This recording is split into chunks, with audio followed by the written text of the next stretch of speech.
ನಮಸ್ಕಾರ ಸ್ನೇಹಿತರೆ, ನೀವು ನೋಡ್ತಾ ಇದ್ದೀರಾ ಮಹಾಚಂದ್ರ ಯೂಟ್ಯೂಬ್ ಚಾನಲ್. ಸ್ನೇಹಿತರೆ, ಇವತ್ತಿನ ಮಾಹಿತಿ ನಾನು ನಿಮಗೆ ತಂದಿರತಕ್ಕಂಥದ್ದು ಇದು ಗೌರ್ಮೆಂಟ್ ಆಫ್ ಇಂಡಿಯಾಯಿಂದ, ಅದರಲ್ಲೂ ಪೆನ್ಷನ್ ಇಲಾಖೆಯಿಂದ ಬಂದಿರತಕ್ಕಂಥ ಒಂದು ಮುಖ್ಯವಾದಂತಹ ಆದೇಶ. ಇದು ಸರ್ಕಾರಿ ನೌಕರರು ಮತ್ತು ಪಿಂಚಣಿದಾರರಿಗೆ ಬಹಳ ಮಹತ್ವದ ಮಾಹಿತಿ ಅಂತಲೇ ಹೇಳ್ಬೋದು.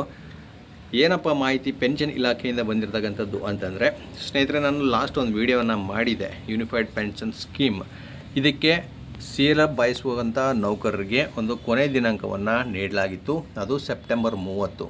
ಸೊ ಹಲವಾರು ನೌಕರರು ಮತ್ತು ಅವರ ಕುಟುಂಬದವರು ಮತ್ತು ನೌಕರರ ಸಂಘ ಸಂಸ್ಥೆಗಳ ಒತ್ತಾಯದ ಮೇರೆಗೆ ಆ ದಿನಾಂಕವನ್ನು ಮತ್ತೆ ವಿಸ್ತರಣೆ ಮಾಡಿ ಈಗ ಒಂದು ಆದೇಶವನ್ನು ಹೊರಡಿಸಿದ್ದಾರೆ. ಸ್ನೇಹಿತರೆ ನೋಡಿ, chairperson pension fund regulatory and development ಅಥಾರಿಟಿಯಿಂದ ಈ ಆದೇಶವನ್ನು ಹೊರಡಿಸಿರ್ತಕ್ಕಂಥದ್ದು ಇಲ್ಲಿ ನೀವು ಗಮನಿಸ್ಬೋದು. ನೋಡಿ, implementation of unified pension scheme, ಅದರ extension of date for option ಅಂತ ಇಲ್ಲಿ ಒಂದು ಆದೇಶವನ್ನು ಹೊರಡಿಸಿದ್ದಾರೆ.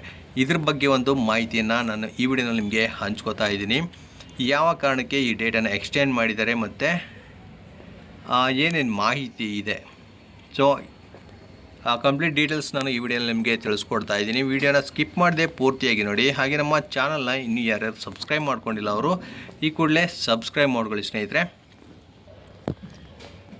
ಬನ್ನಿ ನೋಡೋಣ ಹಾಗಾದರೆ ಏನು ಮಾಹಿತಿಯನ್ನು ಈಗ ಪೆನ್ಷನ್ ಇಲಾಖೆಯಿಂದ ಹೊರಡಿಸಿದ್ದಾರೆ ಅಂತ. ಸ್ನೇಹಿತರೆ, ಆ್ಯಕ್ಚುಲಿ ಯೂನಿಫೈಡ್ ಪೆನ್ಷನ್ ಸ್ಕೀಮ್ ಒಂದು ರೀತಿ ನೌಕರರಿಗೆ ಒಳ್ಳೆಯದನ್ನೇ ಬಯಸುತ್ತೆ ಅಂತ ಹೇಳ್ಬೋದು. ಅದು ಕೂಡ ನಾನು ವಿಡಿಯೋನ ಮಾಡಿ ಅಪ್ಲೋಡ್ ಮಾಡಿದ್ದೀನಿ. ನೋಡಿ, ಸರ್ಕಾರಿ ನೌಕರರು ಮತ್ತು ಪಿಂಚಣಿದಾರರಿಗೆ ಇದೊಂದು ಸಿಹಿ ಸುದ್ದಿ ಅಂತಲೇ ಹೇಳ್ಬೋದು. ನೋಡಿ, ಏಕೀಕೃತ ಪಿಂಚಣಿ ಯೋಜನೆ ಆಯ್ಕೆಗೆ ಗಡುವನ್ನು ಮತ್ತೆ ವಿಸ್ತರಿಸಲಾಗಿದೆ. ಕೇಂದ್ರ ಸರ್ಕಾರವು ನೌಕರರು ಮತ್ತು ಪಿಂಚಣಿದಾರರಿಗೆ ಈ ಯೋಜನೆಯ ಬಗ್ಗೆ ಸರಿಯಾದ ನಿರ್ಧಾರವನ್ನು ತೆಗೆದುಕೊಳ್ಳಲು ಹೆಚ್ಚಿನ ಸಮಯ ನೀಡುವ ಉದ್ದೇಶದಿಂದ UPSಗೆ ಸೇರುವ ಗಡುವನ್ನು ಇನ್ನೂ 2 ತಿಂಗಳ ಕಾಲ ವಿಸ್ತರಿಸಿದೆ. ಸ್ನೇಹಿತರೆ, 2 ತಿಂಗಳ ಕಾಲ ಅಂತಂದರೆ ನವೆಂಬರ್ 30ರ ತನಕ ಈ ಗಡುವನ್ನು ಈಗ ವಿಸ್ತರಣೆ ಮಾಡಲಾಗಿದೆ. ಸೊ ಅವರ ಕುಟುಂಬದವರು ಮತ್ತು ನೌಕರರು ಮತ್ತು ಅವರ ಕುಟುಂಬದವರು ಅವರ ರಿಲೇಟ್ ಸ್ವಲ್ಪ ಕೆಲವೊಂದು ಡಿಸ್ಕಷನ್ನ ಮಾಡಬೇಕಾಗತ್ತೆ.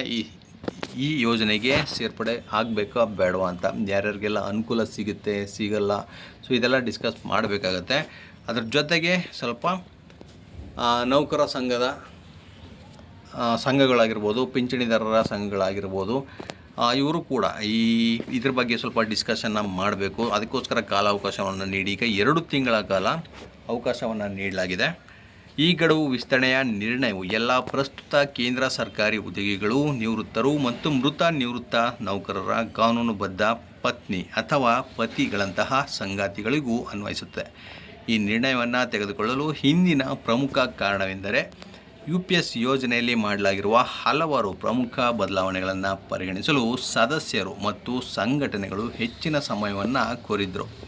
ಇತ್ತೀಚೆಗೆ ಯೋಜನೆಗೆ ಸೇರ್ಪಡೆಗೊಂಡಿರುವ ಹೊಸ ಸೌಲಭ್ಯಗಳು ಮತ್ತು ಬದಲಾವಣೆಗಳು UPSಗೆ ಹೆಚ್ಚಿನ ಆಕರ್ಷಣೆಯನ್ನು ತಂದಿವೆ.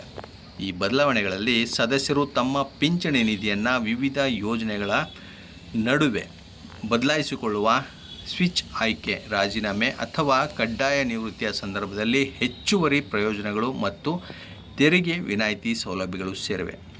ಈ ಎಲ್ಲ ಹೊಸ ಸವಲತ್ತುಗಳನ್ನು ಸಮಗ್ರವಾಗಿ ಅರ್ಥ ಮಾಡಿಕೊಂಡು ತಮ್ಮ ಭವಿಷ್ಯದ ಹಿತಾಸಕ್ತಿಗಳಿಗೆ ಅನುಗುಣವಾಗಿ ನಿರ್ಧರಿಸಲು ಸದಸ್ಯರಿಗೆ ಈಗ ಹೆಚ್ಚಿನ ಅವಕಾಶ ಸಿಕ್ಕಿದೆ. ಗಡುವು ವಿಸ್ತರಣೆಯ ಈ ಪ್ರಕ್ರಿಯೆ ಸರ್ಕಾರಿ ಮಟ್ಟದಲ್ಲಿ ಸರಿಯಾದ ಅನುಮೋದನೆ ಪಡೆದಿದೆ. ಹಣಕಾಸು ಸಚಿವರಿಂದ ಈ ನಿರ್ಣಯವನ್ನು ಅಂಗೀಕರಿಸಲಾಗಿದೆ ಮತ್ತು ಹಣಕಾಸು ಸಚಿವಾಲಯದ ಅಡಿಯಲ್ಲಿ ಕಾರ್ಯನಿರ್ವಹಿಸುವ ಹಣಕಾಸು ಸೇವಾ ಇಲಾಖೆ ಈ ಬಗ್ಗೆ ಪಿಂಚಣಿ ನಿಧಿ ನಿಯಂತ್ರಣ ಅಭಿವೃದ್ಧಿ ಪ್ರಾಧಿಕಾರಕ್ಕೆ ಅಗತ್ಯ ನಿರ್ದೇಶನಗಳನ್ನು ನೀಡಿದೆ. ಪ್ರಾಧಿಕಾರವು ಈಗ ತನ್ನ ವ್ಯವಸ್ಥೆಗಳಲ್ಲಿ ಈ ಹೊಸ ಗಡುವನ್ನು ಪರಿಶೀಲಿಸುವ ಮತ್ತು ಅನುಷ್ಠಾನಗೊಳಿಸುವ ಕಾರ್ಯವನ್ನು ಹಮ್ಮಿಕೊಳ್ಳುತ್ತೆ. UPS ಯೋಜನೆಯ ಇತಿಹಾಸದ ದೃಷ್ಟಿಯಿಂದ ನೋಡಿದರೆ ಇದು ಏಪ್ರಿಲ್ 1, 2025ರಂದು ಜಾರಿಗೆ ಬಂದ ನಂತರ ಅದರ ಆರಂಭಿಕ ಗಡುವು ಜೂನ್ 30, 2025 ಆಗಿತ್ತು.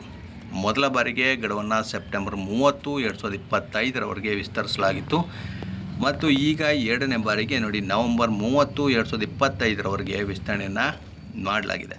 ಇದರ ಜೊತೆಗೆ ಸರ್ಕಾರ ಈ ಹಿಂದೆ ಏಪ್ರಿಲ್ 1, 2025 ಮತ್ತು ಆಗಸ್ಟ್ 31, 2025ರ ನಡುವೆ ತಮ್ಮ ಉದ್ಯೋಗ ಜೀವನವನ್ನು ಆರಂಭಿಸಿದ ನೌಕರರಿಗೆ 1 ಬಾರಿಯ ಆಯ್ಕೆಯ ಅವಕಾಶವನ್ನು ನೀಡಲಾಗಿತ್ತು.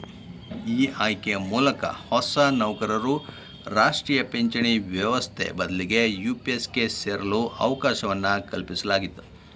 ಈ ಏಕೀಕೃತ ಯೋಜನೆಯನ್ನು ಅಧಿಕೃತವಾಗಿ ಜನವರಿ 24, 2025ರಂದು ಪ್ರಕಟಿಸಲಾಗಿತ್ತು. ಸ್ನೇಹಿತರೆ, ಇದೆಲ್ಲ ನಿಮಗೆ ನಾನು ವಿಡಿಯೋ ಮಾಡಿ ಆಲ್ರೆಡಿ ಅಪ್ಡೇಟ್ ಮಾಡಿದ್ದೀನಿ. ಈ ಯೋಜನೆಯ ಸದಸ್ಯ ಸಂಖ್ಯೆಯ ದೃಷ್ಟಿಯಿಂದ ಜುಲೈ 28, 2025ರಂದು ಹಣಕಾಸು ಸಚಿವಾಲಯವು ಲೋಕಸಭೆ ನೀಡಿದ ಮಾಹಿತಿಯ ಪ್ರಕಾರ ಜುಲೈ 20, 2025ರ ವೇಳೆಗೆ ಸುಮಾರು 31,555 ಮಂದಿ ಉದ್ಯೋಗಿಗಳು UPS ಯೋಜನೆಯನ್ನು ಆಯ್ಕೆ ಮಾಡಿಕೊಂಡಿದ್ದರು. ಆದರೆ ಈ ಸಂಖ್ಯೆಯು ಒಟ್ಟು ಅರ್ಹರಾದ ಕೇಂದ್ರ ಸರ್ಕಾರಿ ನೌಕರರಲ್ಲಿ ಕೇವಲ 1.37% ಅದಕ್ಕೆ ಸಮನಾಗಿತ್ತು. ಸರ್ಕಾರವು ಈಗ ಗಡುವು ವಿಸ್ತರಣೆ ಮತ್ತು ಯೋಜನೆಯಲ್ಲಿ ಮಾಡಲಾದ ಹೊಸ ಸುಧಾರಣೆಗಳ ಪ್ರಯೋಜನಗಳ ಬಗ್ಗೆ ಜಾಗೃತಿ ಹೆಚ್ಚಿಸಿದ್ದರಿಂದ ಹೆಚ್ಚಿನ ಸಂಖ್ಯೆಯಲ್ಲಿ ಉದ್ಯೋಗಿಗಳು ಮತ್ತು ಪಿಂಚಣಿದಾರರು UPS ಯೋಜನೆಯತ್ತ ಆಕರ್ಷಿತರಾಗಿ ತಮ್ಮ ಭವಿಷ್ಯದ ಭದ್ರತೆಗೆ ಈ ಹೆಜ್ಜೆ ಇಡಲಿದ್ದಾರೆ ಅಂತ ಇಲ್ಲಿ ಆಶಿಸುತ್ತಾ ಇದೆ ಸರ್ಕಾರ. ಸ್ನೇಹಿತರೆ, ಯೂನಿಫೈಡ್ ಪೆನ್ಷನ್ ಸ್ಕೀಮ್ ಅಂದರೆ ಈಗ ಆಲ್ರೆಡಿ NPS ಇತ್ತು ಮತ್ತು OPS ಬೇಕು ಅಂತ ಕೆಲವೊಂದು ರಾಜ್ಯಗಳು, ನಮ್ಮ ರಾಜ್ಯ ಕರ್ನಾಟಕನೂ ಸೇರಿಸಿ ಈಗ OPSನೇ ತನ್ನಿ ಜಾರಿಗೆ ಅಂತ ಬೇಡಿಕೆಯನ್ನು ಇಟ್ಟಿದ್ದಾರೆ. ಅದರ ನಡುವೆ ಈಗ UPS ಯೂನಿಫೈಡ್ ಪೆನ್ಷನ್ ಸ್ಕೀಮ್ ಅಂತ ಒಂದು ಹೊಸ ಸ್ಕೀಮನ್ನು ತಂದಾಗ ಎಂತಹ ನೌಕರರಲ್ಲೂ ಕೂಡ ಒಂದು ಗೊಂದಲ ಉಂಟಾಗೇ ಆಗುತ್ತೆ. ಸೊ ಅದಕ್ಕೋಸ್ಕರ ಈಗ ಹೆಚ್ಚಿನ ಕಾಲಾವಕಾಶವನ್ನು ಕೂಡ ನೀಡಿದ್ದಾರೆ. ಯೂನಿಫೈಡ್ ಪೆನ್ಷನ್ ಸ್ಕೀಮ್ನಲ್ಲಿ ಏನೇನು ಬದಲಾವಣೆಗಳನ್ನು ತಂದಿದ್ದಾರೆ ಮತ್ತು ಏನೇನು ಅನುಕೂಲಗಳು ಸಿಗುತ್ತೆ ನೌಕರರಿಗೆ ಮತ್ತು ಪಿಂಚಣಿದಾರರಿಗೆ, ಅದನ್ನೆಲ್ಲ ಸರಿಯಾಗಿ ಅರ್ಥ ಮಾಡಿಕೊಂಡು ಸಮಯವನ್ನು ತಗೊಂಡು ಕೂಡ ನಂತರ ನೀವು ಇದಕ್ಕೆ ಸೇರಬಹುದು ಅಂತ ಈ ನಿರ್ಧಾರವನ್ನು ಈಗ ಕೇಂದ್ರ ಸರ್ಕಾರ ಮತ್ತು ಅದರಲ್ಲಿ ಪೆನ್ಷನ್ ಇಲಾಖೆ ಮಾಡಿರ್ತಕ್ಕಂಥದ್ದು. ಸೊ ಇನ್ನು 2 ತಿಂಗಳ ಕಾಲಾವಕಾಶ ಇದೆ. ಅಂದರೆ ನಾವು ನವಂಬರ್ 30ರ ತನಕ ಕಾಲಾವಕಾಶವಿದೆ. ನಿಧಾನವಾಗಿ ಯೋಚನೆ ಮಾಡಿ ನೀವು ಕೂಡ ಈ ಯೂನಿಫೈಡ್ ಪೆನ್ಷನ್ ಸ್ಕೀಮ್, ಏಕೀಕೃತ ಪಿಂಚಣಿ ಯೋಜನೆ ನಿಮಗೆ ಬೇಕೋ ಬೇಡವೋ ಅನ್ನೋದನ್ನು ನಿರ್ಧಾರವನ್ನು ಮಾಡ್ಬೋದು. ಇಷ್ಟು ಇವತ್ತಿನ ಮಾಹಿತಿ ಸ್ನೇಹಿತರೆ. ಇದೇ ರೀತಿ ಮತ್ತಷ್ಟು ಮಾಹಿತಿ ಜೊತೆಗೆ ನಿಮ್ಮನ್ನು ಭೇಟಿ ಮಾಡ್ತೇನೆ. ನಮಸ್ಕಾರ.